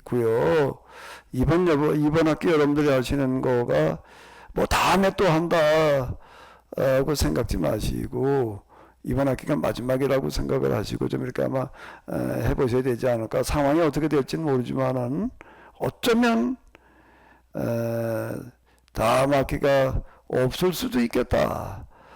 이게 이제 내가 그럴 겨를이 없을 수도 있겠다. 내가 이제 그런 생각도 좀 다시 이제 말이 하다 보면 이제 뒤섞이는데, 생각이 아니라 그 느낌이 좀 이제 들어서 좀 이제 한편은 사실 좀 걱정해요. 야, 이거 시작했으니까 1년은 해야 될 텐데 내가 1년 채울 수 있을지 모르겠다 라는 생각이 들어요. 그러니까 한번 열심히들 잘 해보세요. 네, 그리고 같이 기도하는 시간이 혼자 여러분들이 개인적으로 하는 거하고 같이 모여서 하는 거하고가 또 달라요. 그게요. 같이 할 때 뭐 통성을 하든지 간에 뭐 어떻게 하든지 간에 이게 꼭 필요하고 좋은데, 근데 지금 이 시간에 다 각자 앉아 있는 거잖아요. 근데 여기서 기도하는 시간을 가진다고 그러더라도 같이 하는 기도가 아니라 각자 하는 기도고 다를 바가 없어져서 그걸 아니라고요? 아닐까? 그러면 그건 뭔가 여러분들이 각자의 자리에서 같이 모여서 여기서 기도한다라는 그런 정말 생각을 가지고 그렇게 하셔야지 아마 되지 않을까. 물론 여기서 내가 기도 음악을 좀 내보내면서 또 이렇게 할 수도 있겠지만은 그 기도 음악이라고 하는 걸 내보내서 이렇게 보더라도 또 그게 그렇게 그러니까 잘 돼. 이게 좀 적용이 안 되는 것 같아가지고. 각자 그리고 집에서 있을 때는 기도 음악이 목사님이 틀어주시는 거가 크게 유익이 될지 안 될지 잘 모르겠어요. 함께 모여서 통성으로 기도할 때는 다른 사람의 목소리가 들리거나 내 목소리가 또 딴 사람에게 어떻게 들릴지 그런 거가 의식이 돼서 내 목소리보다 더 크게 기도 음악을 틀어놓고 하시는데, 각자 집에 계시는데 그 기도 음악에 의지해서 이렇게 뭐가 도움이 될지 잘 모르겠고요. 생각을 해봐야 될 것 같고, 또 많은 분들의 또 의견도 좀 들어봐야 될 것 같고요. 제가 오늘 쭉 이제 고영석 목사님 또 오정석 목사님 이렇게 말씀을 들으면서 문제로 느껴지는 게 우리의 문제거든요. 그런데 그런 거를 하나하나를 목사님이 이제 캐치하셔갖고 뭐 죄성의 정화라든가 또 뭐 잡념이라든가 여러 가지 내가 안 되는 각자가 이제 공통될 수가 있을 것 같아요. 이 부분은 모두가 안 되는 그런 부분들 많잖아요. 그 부분을 가지고 이렇게 문제를 제기하고 기도로 끌고 가시면 어떨까? 그리고 또 목사님 진행하시는 거에 자꾸 끊어져서 이게 방해가 될까? 아니면 우리의 영성이 좀 발전하는 데 도움이 될까? 해서 그런 생각이 좀 들어갔고, 요것도 좀 어떻게 의논을 해보시면 어떨까 싶어요. 예. 그러니까 저 순서에는 그렇게 짜놨는데 그 지난번에 이제 진행을 하다가 보니까 야 이게 쉽지 않겠다라고 생각이 들어가지고 그냥 이제 이렇게 영성 강좌로다가 지금 이제 뭐 이걸 지금 이제 렉처 DB나는 이제 묵상 재료 뭐 이런 쪽에다 초점 맞추는데 이제 이건 영성 전반에 대한 이해에다가 이제 먼저 맞춰가지고 좀 제가 진행을 하고 있거든요. 어떻게 여기서도 같이 좀 기도하는 시간이 여러분들에게 좀 도움이 되실까요? 여러분 도움이 돼야 돼요. 도움이 안 되는 건 하면 안 되고.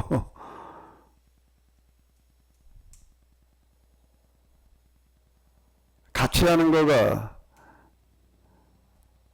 그 같이 이렇게 기도하는 시간을 가져보는 거고 또 같이 이렇게 서로 문제를 가지고 대화하고 또 제가 뭐 설명을 드리고 하는 거하고가 어떨지 어떤 게 여러분들에게 실제 도움이 되실지요. 사람마다 다 각자 다를 것 같은데요. 기도라는 게 쉽게 집중되고 올인되는 게 아니잖아요. 그러다 보니 어떤 절대적인 시간이 각자 필요하기 때문에 그 짧은 시간에 모여서 한다는 게 그렇게 저희 개인적으로 별 도움이 안 되는 예, 제 생각입니다. 저도 그렇게 생각을 해서 지금도 이렇게 진행을 하고 있거든요. 자, 그럼 일단 여기 가고요. 여러분들 필요하시면은 언제든지 얘기하시면 그렇게 한번 해보도록 하겠습니다. 네, 혹시 또 말씀하실 분이 계시면은 우리 김 선장님도 손 드신 건가요? 어떻게 된 건가요? 아까 손 드셨던 건가요? 네. 잘못됐습니다. 예. 그럼 이제 고 목사님은 손 드신 거죠? 네. 네, 우리 고 목사님 그럼 좀 말씀해 주세요. 그 아까 기도와 관련할 때 하시는지 안 하시는지 모르겠습니다만은 그 기도 음악을 그 캐노시스 말씀 찬양으로 이렇게 틀어놓으시면 좋지 않을까. 제가 그 캐노시스 말씀 찬양을 아주 잘 이용하고 있는데요. 참 우스운 거는 구속사 신학에 이렇게 쩔어 있는 분은 그 캐노시스 말씀 찬양을 해도 구속사 신학으로 받아들이더라고요. 그래서 적어도 그 캐노시스 개혁법을 우리가 배우고 있으면 그 기도 음악을 캐노시스 말씀 찬양으로 하면 이게 다 묵상이지 않습니까? 다 묵상. 그래서 그게 그 공동체를 이렇게 묵는 시간이 될 수 있지 않을까 주제넘게 말씀드렸습니다. 예, 고맙습니다. 이게 지금 우리가 몇 분들이 그냥 이제 우리가 여기 세미나를 하려고 하다가 보니까 일반 찬양 쓰기가 좀 가사가 맞지 않아 가지고 이제 저희가 좀 만든 거가 좀 몇 개가 있는데 이거를 내보내는 게 좀 쉽지를 않아요. 근데 몇 분이 이제 좀 이렇게 불러주신 거가 지금 있거든요. 아직 그냥 없는 것도 있고 이제 그런데 제가 좀 그거를 조금 더 어제 스튜디오 같은데 좀 빌려가지고서 녹음을 조금보다 조금만 더 업그레이드 시키면 전곡을 다 아직 아마 한 40여 곡 되지 않나 싶거든요. 그래 놓으면 이제 요럴 때도 유용하게 쓸 수 있겠다라고 생각이 드는데 그동안에 몇 번 말만 나오다가 말았어요. 우리 김준수 장로님, 네, 좀 그거 좀 조금 신경 좀 써주시면은 비용은 우리가 여기 공동체에서 같이 이렇게 그 스튜디오 비용이라든지 나갈 수 있으니까요. 그렇게 해주시면 좀 좋지 않을까 싶으네요. 예, 그러면 또 목사님, 예. 목사님 잠깐만 한마디만 더 붙이겠습니다. 강 목사님 잘 아시겠지만 뭐 예수 기도라든가 이런 게 있을 때 한 곡을 오히려 집중적으로 반복적으로 듣는 게 더 기도에 몰입할 수 있는 그런 경험을 조금 해보았습니다. 예, 맞아요. 이곡 좀 네네. 틀어놓는 것보다 어디 집중기도 하는 데 가서 이렇게 보니까는 곡을 하나 선정을 해가지고서요. 둘러 앉아가지고 기도회 하면서요. 밤새도록 그걸 부르는 거예요. 한 곡만 그냥 반복해가지고. 그런데 그 중에서도 또 뭐 4절까지 있으면 4절 돌아가면서 가다 한 절만 계속 반복이지, 반복이라고 하는 이런 부분이 영성 수련에서는 굉장히 유익한 부분이 많아요. 저도 가끔가다 이렇게 찬송가 이제 한 곡을 틀어놓고 계속 그냥 하루 종일 이제 그러는 경우가 있는데, 그걸 이제 듣고 있다가 보게 되면은 나도 모르게 이렇게 젖어 들어가는 어떤 이제 그런 부분이 이제 있거든요. 제가 우리 케네스 찬양 가운데 어느 거 하나를 이제 좀 크게 틀어놓고 집에서 이제 있어 보니까, 그리고 그냥 하루 종일 듣는 거예요. 이런저런 일하면서 그게 어떤 한 역할을 하더라고요. 그 음악이라는 부분이 우리가 좀 잘 활용하게 되면 기도할 때도 그렇고 하루에 수련에서도 그렇고 상당히 도움되는 부분이 있어요. 각자가 조금 이제 그게 다를 수가 있는데 취향이요. 좀 각자에 맞게 한번 잘들 활용을 해보세요. 오늘 이제 시간이 좀 지났기 때문에 이제 끝내야 될 텐데, 그래도 지금 혹시 지금 꼭 좀 하고 싶은 얘기가 있다라고 생각되시는 분들, 지금 여기 20몇 명이 들어와 계셔가지고 하나 화면에 띄우지를 못하는데요. 네, 좀 다음에 좀 가능하면 카메라를 같이 켜주시면 전체 화면으로다가든지 해가지고 이렇게 같이 보시면서 좀 서로 얘기를 나누시면은 네, 좋을 것 같습니다. 네, 하나님 오늘 저희들이 참으로 이와 같이 모여서 영성의 문제를 가지고 고민해 봤습니다. 하나님 어쩌든지 저희들이 하나님께 좀 더 가까이 갈 수 있는, 바르게 신앙생활을 할 수 있는 그런 계기가 될 수 있도록 도우시며 인도하여 주시옵소서. 우리 주 예수 그리스도의 이름으로 기도합나이다. 아멘. 아멘. 예, 수고들 많으셨습니다. 감사합니다. 네네네. 수고하셨어요. 네네네. 안녕히 계세요. 감사합니다. 네. 네네. 안녕히 계세요.